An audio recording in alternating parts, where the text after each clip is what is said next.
2020 was a strange year that forced many people to take a look at their lives and see what was working and what wasn't going so well. Add in the ability to work remotely, and that meant that people had the freedom to move to other states. Nearly twice as many people moved out of Illinois last year as those who moved in, according to the latest migration study from moving company United Van Lines. Illinois lost nearly 80,000 residents in 2020, marking the 7th straight year of population decline, according to new estimates from the U.S. Census Bureau. So where did everyone go? Let's find out. Here are the top states where Illinois residents moved after March 11, 2020. Number 10, Washington. 3.1% of Illinoisans moved to the Evergreen State. There are several reasons why they made the move, but at the top of the list is income. Washington's minimum wage as of 2021 is $13.69, compared to Illinois' $11, so it's likely that moving to Washington from the Prairie State would result in a pay increase. They also have a lower unemployment rate. As of June 2021, Illinois ranked 44th out of 50 in unemployment, so there's room for improvement there. The big draw, however, for those thinking about moving to Washington, is the difference in income tax. Illinois has a flat tax of 4.95%. Washington's income tax is zero, nada, nil. That higher income that you make, you get to keep most of that, and for some people, that alone is worth uprooting their lives and moving. Number 9, Michigan. Michigan received 3.2% of the Illinoisans who left the state. This one seems like more of a proximity thing than anything else, because it's actually pretty similar to Illinois in a few ways. They too have a flat income tax. It's currently 4.25%, so it's not that much lower than the Illinois tax. Illinois has a few problematic cities like Chicago, Rockford, and Danville from which people are leaving, but Michigan has places like Detroit and Muskegon Heights. Many people list the weather as a reason to leave Illinois, but Michigan has brutal winters too, especially if you go up to the Upper Peninsula. The minimum wage in Michigan is only $9.65, which is $1.35 less than that of Illinois' minimum wage, so the people moving there probably aren't going to see a pay increase with the move. The only real plus I found is that the most recent unemployment data has Michigan in 26th place, so it's several places above Illinois. Number 8, Georgia. If you're looking for hotter weather, Georgia is definitely an improvement over Illinois, which is probably one of the reasons 3.7% of the people leaving Illinois found themselves in the Peach State. Being close to the ocean has its appeal too. However, Georgia isn't the best state for people who are still working. Their minimum wage is only $5.15. Can you believe that? They took a look around and thought, yep, people can get by on $5 an hour. The only reason they don't get away with that is that there is a federal minimum wage of $7.25. They also have a higher income tax for most workers. They use a graduated rate of between 1 and 5.75%, with most people falling into the highest tier. The one good thing for workers is that there are jobs to be found. Their unemployment rate of 4% puts them in the 12th spot nationwide. Number 7, North Carolina. 3.8% of the Illinoisans who left made their way to the Tar Heel State. Some go for work because North Carolina has jobs available in some interesting fields, like aerospace, biotechnology, and allied health, just to name a few. Others go for weather because North Carolina experiences all 4 seasons, but winters are more mild than you can expect to get in Illinois. It's close to the ocean and mountains, so there are outdoor activities for most people. They also have a thriving art scene. It seems to be an overall nice state. They have a better than average unemployment rate at 4.6%, so they are tied with Georgia in the 12th spot. Their income tax is middle of the road with a flat tax of 5.25%. The only thing that I can really fault them for is their low minimum wage. It's set at the same level of the national minimum, which is $7.25. It's hard to pay rent or buy a home when that's all you earn, but other than that, I can see why people would like North Carolina. Number 6, Tennessee. The big draw for Illinoisans to move to Tennessee is that they no longer have an income tax. That's partially why 4.2% of the people who moved landed in Tennessee. They previously had something called the Hall tax that applied a tax to dividend and interest income, but that has been phased out, so the state income tax rate is 0%. It's probably a good thing the residents of the state get to keep more of their earnings, because the volunteer state doesn't have their own minimum wage, so they use the federal wage of $7.25. Typically, when a state has a low minimum wage, the average wage for residents tends to be lower.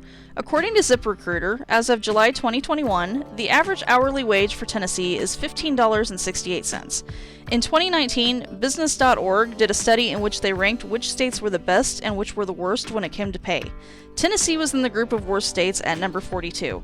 As for unemployment, Tennessee was ranked 24th with a rate of 4.6%. Number 5, Arizona. Arizona has one of the highest state minimum wages in the country. It went from $12 in 2020 to $12.15 in 2021. That helps to bring up the average salary for Arizonans. ZipRecruiter shows that the median hourly wage is $27 for the Grand Canyon state. With higher incomes, most people would probably expect taxes to go up as well, but the state income tax actually isn't that bad. It's better than Illinois' tax rate. They have a graduated tax rate with 3 tiers ranging from 2.59% to 4.5% that applies to most residents. However, Arizona voters approved Proposition 208 in November 2020, which adds an additional 3.5% tax to incomes over $250,000 for single filers and $500,000 for married couples, so there is essentially a 4th tier at 8%. So if you fall into middle-class territory, you can earn more and then keep more if you move from Illinois to Arizona. That's probably why 5% of Illinoisans who left went to Arizona. That state could do better with unemployment, though. They're in the 40th spot with a rate of 6.8%. Number 4, Colorado. One of the reasons given by people who move to Colorado is that they want an active lifestyle. The Centennial State consistently ranks as one of the healthiest states in the nation. Most of the cities are bike-friendly, and there are walking and hiking trails all over the state. If hunting and fishing are more your style, there are plenty of places to do that as well. Another draw for some is that they have a flat income tax, which was recently reduced. Colorado voters approved Proposition 116, which reduced the income tax from 4.63% to 4.55%. That's not that bad. In addition, they have a higher minimum wage than most states at $12.32 per hour. That brings up the average for the state, so the median hourly wage in Colorado is $30. That helps to explain why 5.3% of the Illinoisans who left went to Colorado. However, the unemployment rate for the state is a bit worse than some of the others on this list. They're currently ranked 35th in unemployment with a 6.2% rate. Number 3, Texas. Texas has a little bit of everything, so there's probably something for everyone, which might be why 7.9% of the Illinoisans who left went there. For some, it's the absence of a state income tax that drew them. For others, it might be the better weather, depending on which part of the state you find yourself. And yet, for some, it might be a job that lures them to the Lone Star State.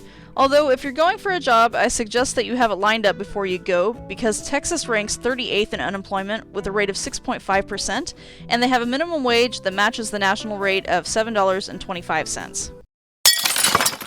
Number 2, Florida. Florida has 2 things going for it when compared to Illinois: better weather and no income tax. That's why 11.2% of people leaving the Prairie State ended up in the Sunshine State.